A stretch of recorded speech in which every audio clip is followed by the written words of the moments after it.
ArcRaiders isn't the kind of game that waits for you to be ready. It drops you into the storm and asks one question.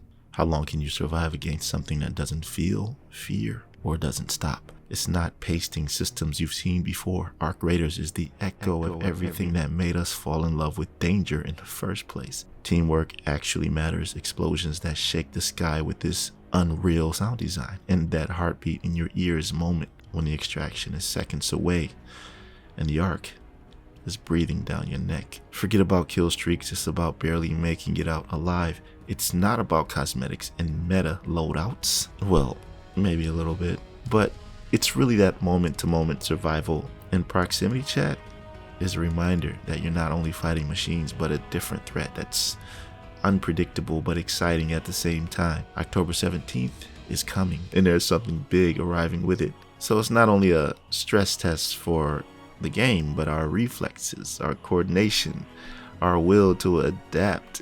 Come on, man, this is hype, and I'm ready for it. So when the alarm sounds and skies open up, call it what it is, the first real taste of war. We were never meant to win. This is ArcRaiders. Are you ready? Now, it's almost time, and I see so many hype videos on YouTube talking about their experience, about how the game is making everyone feel, how great it is and everything else, but I wanted to make a video describing the actual numbers and why ArcRaiders is shaping up to be a cult following, literally, if it's not already. This game, a month ago, had 2.5 million wish lists on Steam. I don't know what it is right now. You can go check for yourself to see, but this was before pre-orders were available. Now, to put this into perspective, 𝐒𝐻𝐴 is one of those rare games with such a cult following that fans were actually upset that when part 2 was about to release, the $20 price point wasn't enough. Players wanted to pay more. That's how deep the hype went. That speaks volumes. And shout out to ArcRaiders Alert on X, formerly known as Twitter, for keeping the hype alive every single day with countdowns to the hour, and the ones responsible for these posts talking about the list. In fact, they just made a post about the top 10 Steam sellers worldwide. All of these games, these numbers, aren't normal, especially if a game is not released yet. So some of these games have been released and some of them haven't. Obviously, ArcRaiders is one of them, but here's why this matters. The wishlist numbers are proof people are ready, but the gameplay has to back it up. And if ArcRaiders leans into what's already doing well, what everybody loves about the game, I mean,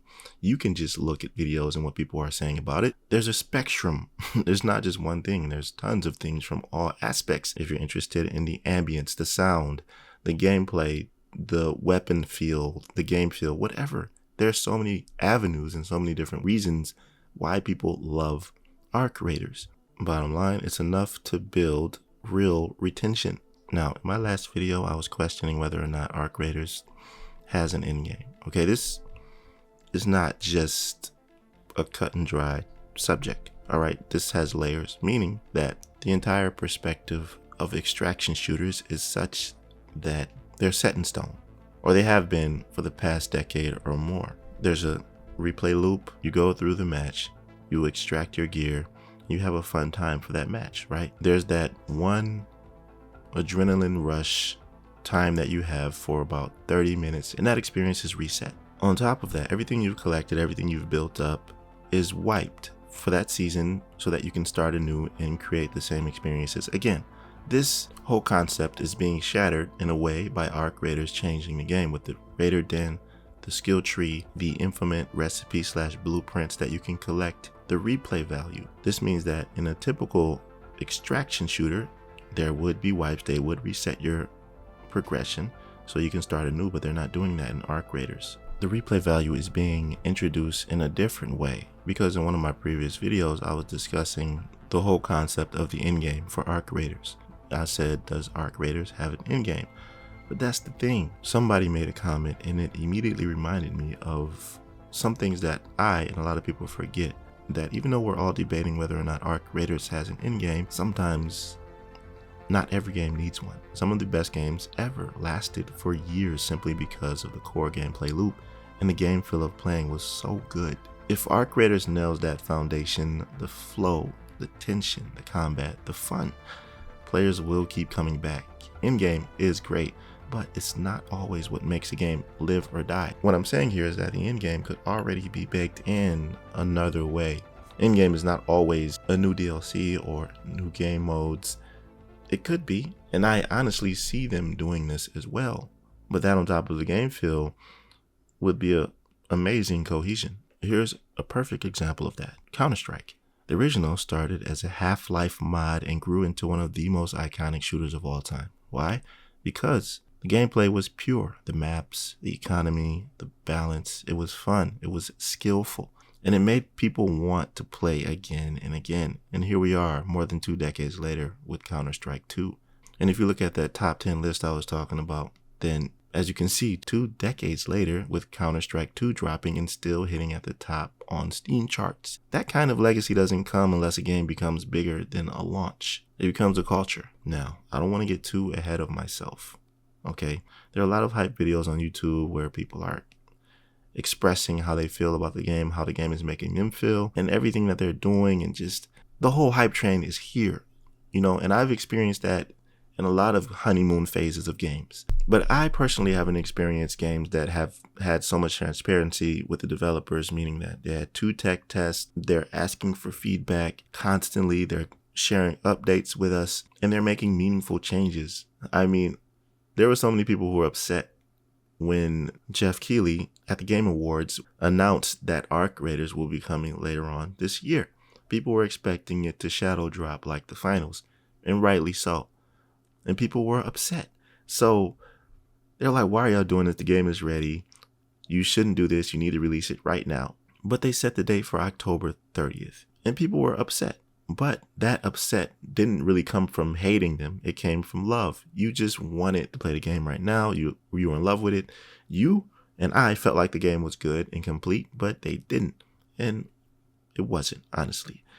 The reason why is because they wanted to add new things. They wanted to make balance changes. For example, there was already a tier list going around on Reddit about which weapons were the best. And there were 2 weapons that outshine almost every weapon in the game, which obviously is not something that we want, right? So the developers decided to go back into the lab and balance this out, which is something that is necessary. We all know that there are metas that develop in games where it just makes everything else obsolete, and that's not something that makes a game fun. It's actually what motivates me to go against the grain and fight against whatever else everyone is seemingly dominating with. But honestly, I'd rather something be more balanced than not. And they're not only making the weapon system balanced, they're adding new weapons. Well, one of them is confirmed, a grenade launcher. We don't know what else they're adding, but they're adding a new enemy similar to the Bastion. Instead of having like a Gatling minigun, it has a grenade launcher on its hilt. So this is really insane, okay? They're adding so many things that will make this game reach the potential that it needs to. That being said, the numbers speak for themselves. And like I said, I don't want to get too ahead of myself, but not only did they make all these changes, balance changes, fixes, adding things, what they're also doing is on October 17th, I'm sure you know by now, there's going to be a stress test. They're calling it ArcRaiders Server Slam. And I'm here for it. I am so here for it because this right here is ArcRaiders in its final form. Now, we don't know everything that's going to be in the game. Hopefully, they have everything included so that we can see the full potential of it. And honestly, I think it would be a smart move. They just have everything there because this is the final hurrah. This is what the developers need to do in order to secure the hype level at its full potential. Anyways, I wanted to bring this video so I can just basically express how I feel about it and how things are looking on Steam. You can look at Steam right now to let me know in the comment section below where it's at right now in terms of pre-orders, in terms of wish lists. But I want to ask you, do you think that ArcRaiders is going to be a cult following if it isn't already? I've seen so many new people beginning to start channels entirely based on ArcRaiders. So let me know down in the comment section what you think about all of this, and are you hyped for it? If you are, like the video and hype the video to get it out to so many people as possible.